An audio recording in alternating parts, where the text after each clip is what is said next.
You know, there's a special kind of pain when the people who are supposed to love you most make you feel invisible. And for me, that pain had a name.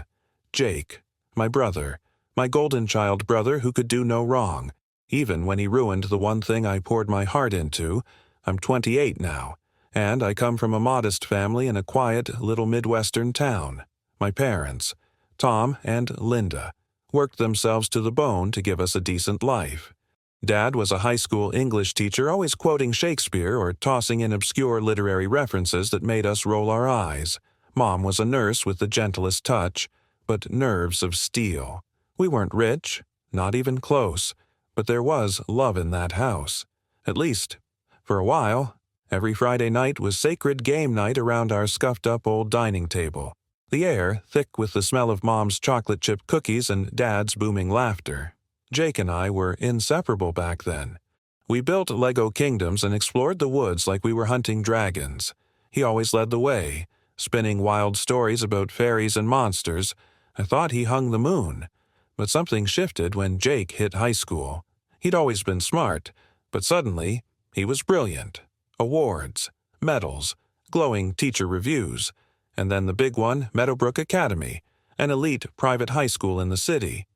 Our parents jumped at the opportunity, even if it meant scrimping and sacrificing more than ever. Jake adapted quickly, maybe too quickly. Suddenly, he was all about brand names, fine vocabulary, and scoffing at our small-town life. I still remember hearing him apologize to a friend for the look of our house. That stung like nothing else. It was our home, our memories, our world. From then on, he started skipping game nights, making snide comments about how provincial we were. Our parents, they lapped it up. Jake was their pride and joy, the boy genius heading to greatness. Me, I sang in the choir and got B's. That barely earned a head nod. So I found my own refuge, the kitchen. Mixing, kneading, baking, it all made sense there. Mom would sometimes join me, and those quiet moments were ours. After high school, Jake was Ivy League bound.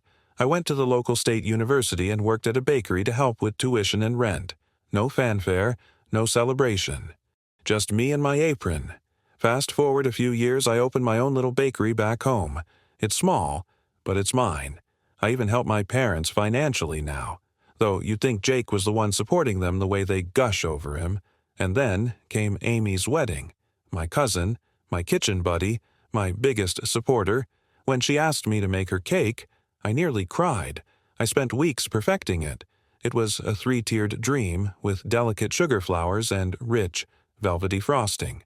The venue was rustic, a charming barn glowing with fairy lights and filled with laughter.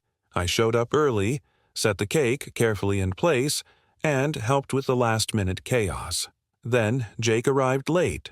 Of course, in a suit so flashy it looked like he was attending a gala, not a barn wedding, and from the moment he stepped in, he was loud, snarky, and completely obnoxious.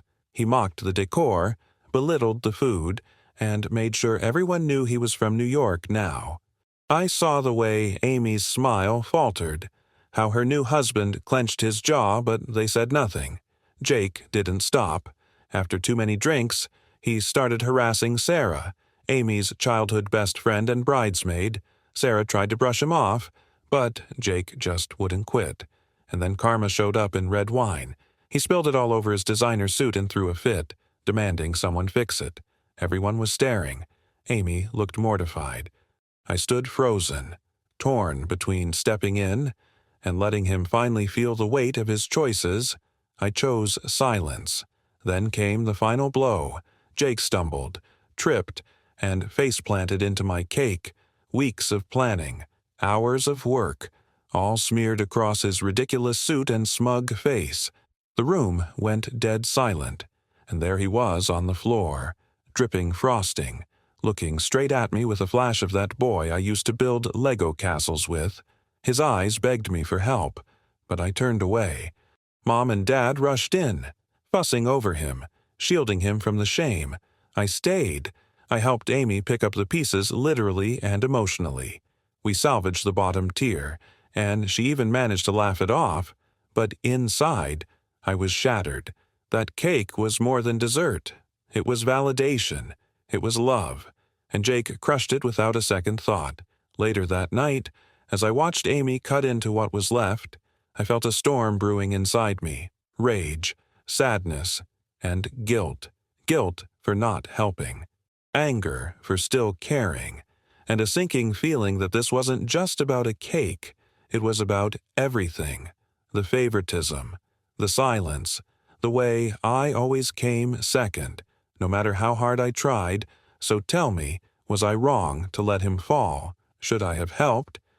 Or was this the moment Jake finally got what he deserved? I never imagined I'd see my brother Jake, the golden boy, the Ivy League prodigy, look humble. But that night at Nana Rose's, he sat there silent, eyes down, like a balloon finally out of hot air. The Jake I knew wouldn't let a lecture go unchallenged. Yet here he was, listening as Nana laid bare every ugly truth we'd all tiptoed around for years. Grandpa used to say, "A family is like a garden. You reap what you sow, and if you don't tend all the plants equally, some wither while others overgrow." Those words hit harder than I expected. And then Jake said it. "I'm sorry." It was barely more than a whisper, but it echoed louder than anything he'd ever boasted. "I've been a real jerk, haven't I?" There it was, acknowledgement. I could have snapped back, rubbed salt in the wound, but all the bitterness I'd carried for years felt exhausted. I simply replied, "Yeah, you have," but the rage was gone. What replaced it was something strange and unfamiliar: empathy. Jake opened up. He confessed he'd lost his consulting job. Turns out, the same arrogance he showed us bled into his work life, and his boss had finally had enough. At the wedding, he wasn't just drunk and obnoxious, he was desperate, trying to cling to the illusion of success. He spoke about the pressure to constantly be the achiever, how hollow it felt to climb a ladder that led nowhere fulfilling. As he talked, I started seeing my brother again, not the show-off with fancy suits and smug grins, but the boy who once built Lego castles and believed in forest fairies. Our parents apologized, too, Mom cried, admitting she pushed Jake so hard because she wanted him to have more than she did. Dad, usually so stoic, confessed he favored Jake because he saw himself in him. That stung, but hearing it aloud gave it shape, something I could finally stop wrestling with in the dark. And me, I admitted that letting Jake fall into that cake wasn't just passive, it was rooted in years of resentment. I didn't regret not rushing to help, but I regretted letting it build to that point. That night didn't fix everything, but it cracked open the door. When we left, Nana Rose pressed her old, leather-bound recipe book into my hands. "You'll make better use of this than I will now," she said, winking. "And remember, family's like bread dough. Sometimes you let it rest, but you always come back and knead it with love." Weeks passed, and something started to shift. Jake began showing up at my bakery, not just a visit to work. He's a disaster in the kitchen. Don't get me wrong, the man managed to get flour in the ceiling fan. But he was trying, and for the first time, trying meant more to me than all the business class flights and Instagram posts he used to flaunt. We started cooking Sunday brunches together. Jake's cinnamon rolls were lopsided and overbaked, but they were his effort, and that meant more than any Rolex ever could. He began volunteering at the community center, helping seniors navigate email and video calls. One woman cried when she finally saw pictures of her great-grandkids for the first time. Jake lit up telling that story like a man who finally found oxygen after years of suffocating. Even Mom and Dad started changing. Mom asked for baking lessons. Dad got involved with the business side, helping me brainstorm expansion ideas. It was progress. But just as our wounds were beginning to heal, a new fracture formed Mom. At a family dinner, Jake and I arrived together, joking about a cookie recipe gone wrong. But the moment we stepped inside, I felt it: Mom's stiffness, the tight smile. At dinner, she kept bringing up Jake's old job, hinting about important connections and real careers. Jake deflected, gently steering the conversation back to his volunteer work. But later, Mom pulled me aside. Her voice was low, her tone clipped. "Emma," she said, glancing at a wall of photos, all Jake in caps, gowns, and corporate suits. "Don't you think Jake should get back into the corporate world? All this baking and community work, it's not suitable for someone of his caliber." I couldn't believe it. "Mom, he's happy. Isn't that what matters?" She shook her head. "It just feels like a waste. He had such a promising career." In that moment, it hit me. Mom hadn't just favored Jake, she'd wrapped her identity around his achievements. Without his titles, she was lost. She couldn't see the man he was becoming because she was obsessed with who he used to be. And it wasn't a one-time comment. Over the next few weeks, Mom kept pushing, sending Jake job listings, whispering about getting back on track. At a barbecue, Jake beamed while telling a story about helping an elderly woman set up email. It was heartwarming until Mom chimed in with, "That's nice, but have you thought about something more substantial?" Jake deflated right before my eyes. Before I could jump in, "Dad surprised us all." "Linda," he said, his voice steady, "what Jake's doing is substantial. He's making a real difference." The room went silent. Mom pursed her lips, but said nothing. Jake handled it gracefully, calmly explaining his choice and reiterating his joy in this new path. But I could see the toll, the strain pulling at his edges. Mom couldn't let go of her dreams for him, even if they were crushing him. Jake and I discussed it, unsure of what to do. We didn't want to backslide. We didn't want to undo the progress we'd made. So we made a bold decision.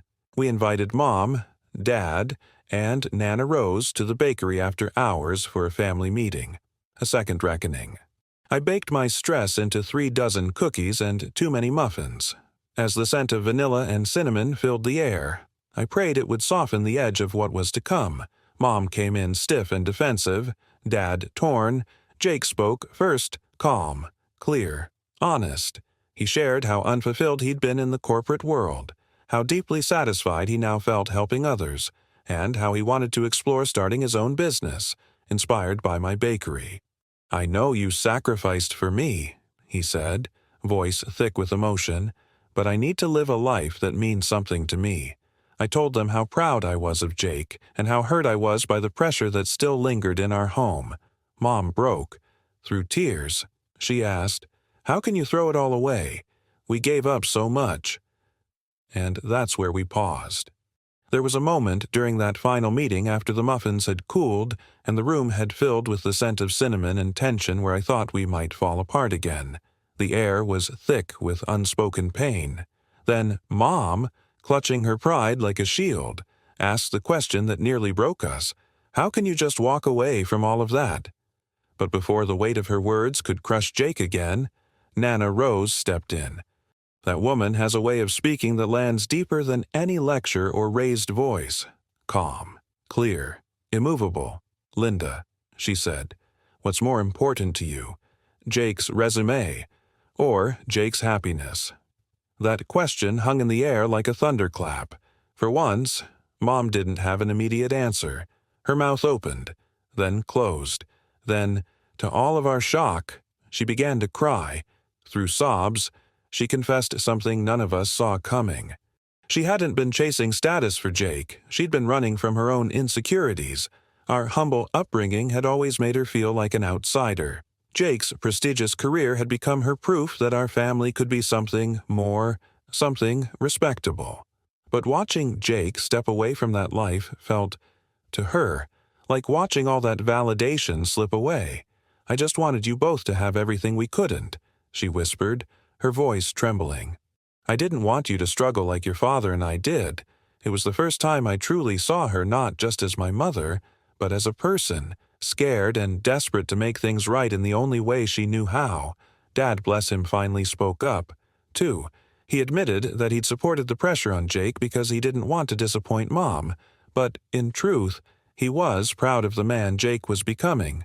"I see now," he said, voice cracking, "that we were so focused on success that we forgot what really matters."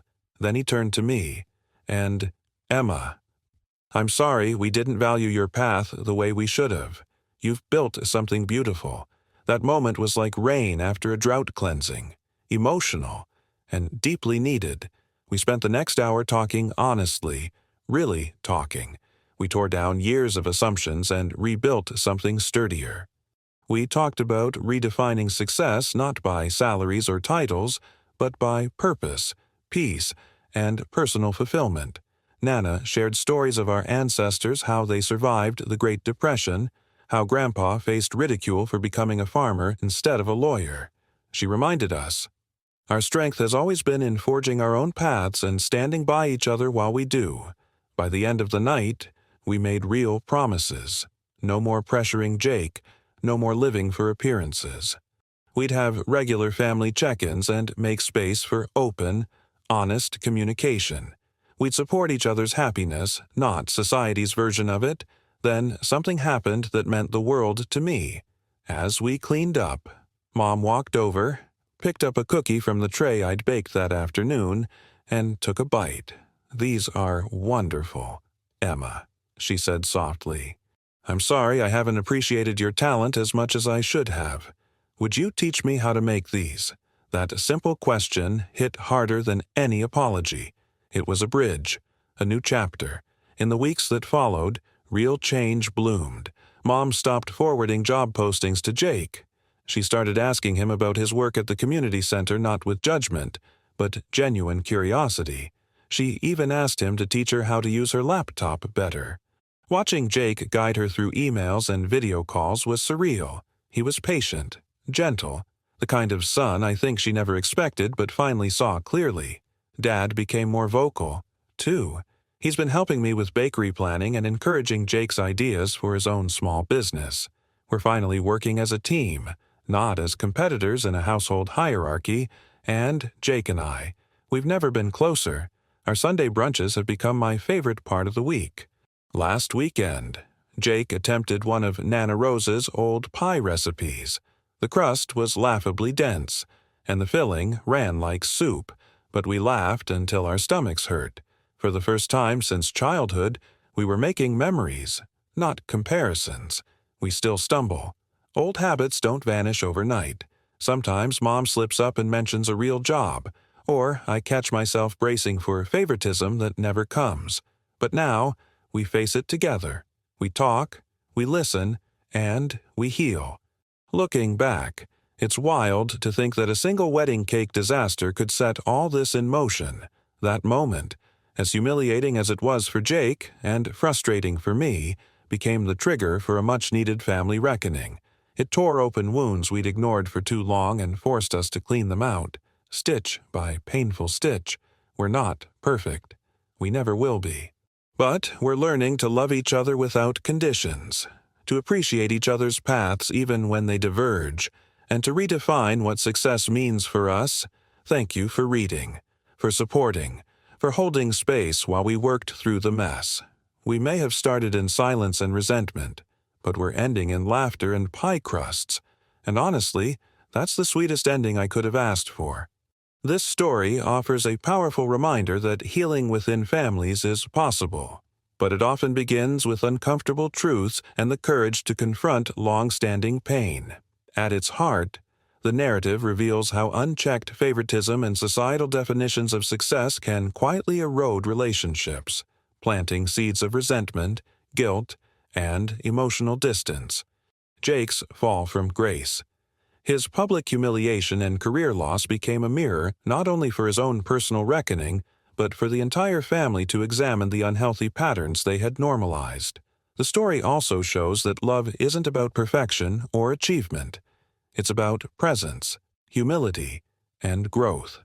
True success isn't measured by titles or status, but by the fulfillment we find in our daily lives and the way we treat those around us. The evolution of the siblings' bond from rivalry to reconciliation proves that people can change when given the space, empathy, and honesty to do so.